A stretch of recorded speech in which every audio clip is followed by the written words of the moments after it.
শাইখুল হাদিস ইবনে শাইখুল হাদিস যখন দেখলেন বাংলাদেশের ছাত্র ভাইদেরকে নির্দোষে গুলি করে হত্যা করা হচ্ছে, তিনি তার ফ্যামিলির কথা চিন্তা করলেন না, তিনি তার সন্তানের কথা চিন্তা করলেন না।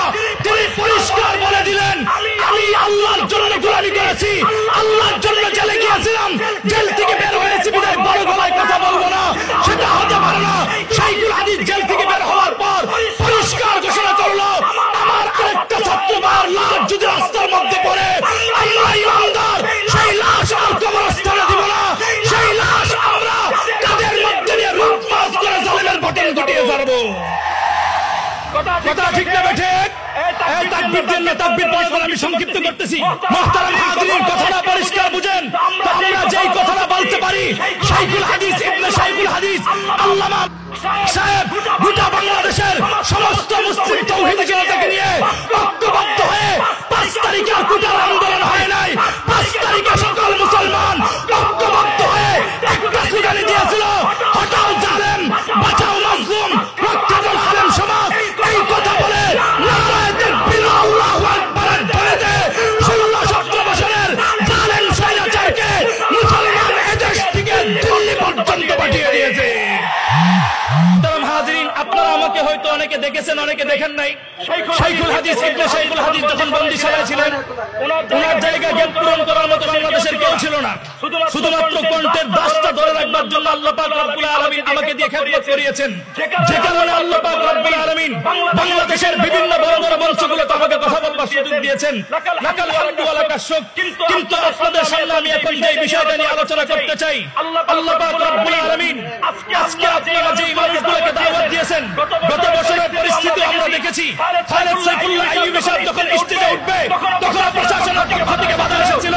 কিন্তু আজকে আপনারা যতগুলো মেহমান এখানে দাওয়াত দিয়েছেন, শাইখুল হাদিস ইবনে শাইখুল হাদিস কিছুক্ষণের মধ্যেই তিনি স্টেজে আগমন করবেন। কিন্তু কথা হচ্ছে, এই মেহমানগুলোকে যদি আপনারা 5 তারিখের আগস্টে দাওয়াত দিতেন, নিশ্চিত এই মাদ্রাসার কমিটি এবং এলাকাবাসী যারা আছে, ওনাদের পায়জামাগুলো দিনে 12 বার গরম হয়ে যেত এবং থানাতে গিয়ে তারপর হাজিরা দেওয়া লাগতো। কথা ঠিক না ঠিক?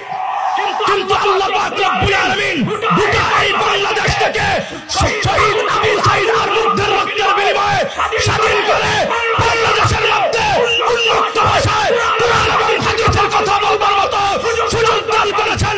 এজন্য আমরা আল্লাহর কাছে শুকরিয়া আদায় করি।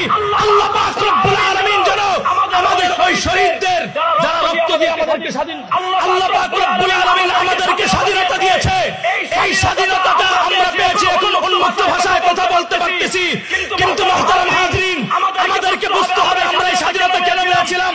1 নম্বর পয়েন্ট বুঝেন, ছাত্র ভাইয়েরা যখন তারা দাবি নিয়ে আন্দোলন করতেছিল, ওরা কিন্তু আমাদের নবীজির খতমে নবুয়ত সংরক্ষণ করবার কোন দাবি তারা মাঠের মধ্যে উঠায় নাই।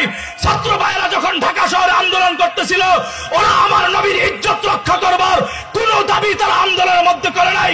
ওদের যৌক্তিক কিছু দাবি ছিল, আমরা মেধাবী ছাত্ররা দেশের মধ্যে জীবিত থাকতে মানিকগঞ্জের এক ন্যাংটা নর্তকী মহিলা রাতের বেলায় 10 পুরুষের কাঠ কাবায়া দিনের বেলায় সংসদে গিয়ে বুখারী শরীফ আর মেশকাতের দর্শ দিবে, এটা বাংলাদেশের মানুষ বরদাস্ত করবে না।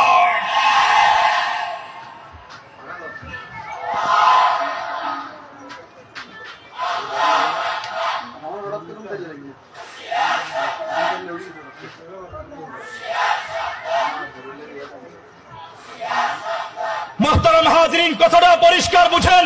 ছাত্র ভাইয়েরা যখন এই দাবি করলো, দাবির মধ্যে এটা ছিল, আমরা মেধাবী ছাত্ররা দেশের মধ্যে জীবিত থাকা অবস্থায় উত্তরবঙ্গ থেকে এক গণ্য মূর্খ মহিলা সংসদে আইসা বাংলা রিডিং পড়তে পারবে না, এটা বাংলাদেশের জন্য কলঙ্ক ছাড়া আর কোনো কিছু হতে পারে না। ছাত্র ভাইয়েরা দাবি করতেছিল, আমরা দেশের মধ্যে মেধাবী ছাত্ররা জীবিত থাকা অবস্থায় জামালপুর থেকে মূর্খ টাকলা মুরাদ দাঁড়িয়ে দাঁড়িয়ে ইসলাম বিদ্বেষী কথা বলবে, সেটাও বাংলাদেশের মানুষ বরদাস্ত করতে পারে না। ওদের যৌক্তিক দাবি ছিল, আমরা মেধাবী ছাত্র দেশের মধ্যে থাকা অবস্থায় সংসদ থাকবে পবিত্র। এই দাবি নিয়ে যখন আন্দোলন করলো, বললো যে আমাদের মেধা আছে, আমরা মেধার তালিকায় রাষ্ট্রের মধ্যে বহন করব, ভুয়া মুক্তিযুদ্ধের সনদের নামে রাষ্ট্রের মধ্যে কেউ অধিপতি হতে পারবে না। এই দাবি নিয়ে যখন আন্দোলন করলো, তারা এটাকে সহ্য করতে না পেরে ছাত্র ভাইদেরকে পাখির মতো গুলি করে মারলো।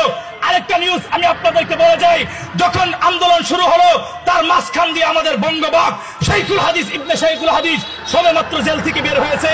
বের হওয়ার পরে দেখেন 3 বছর পরে একটা মানুষের ফ্যামিলির সাথে কন্টাক্ট হইতে কিন্তু অনেক সময় লাগে। জাযাকুমুল্লাহ শুকরান। এত বড় মেহমান বসে এখানে কথা বলার যোগ্যতা আমার নেই। যদি আমি হযরতের কাছে আবার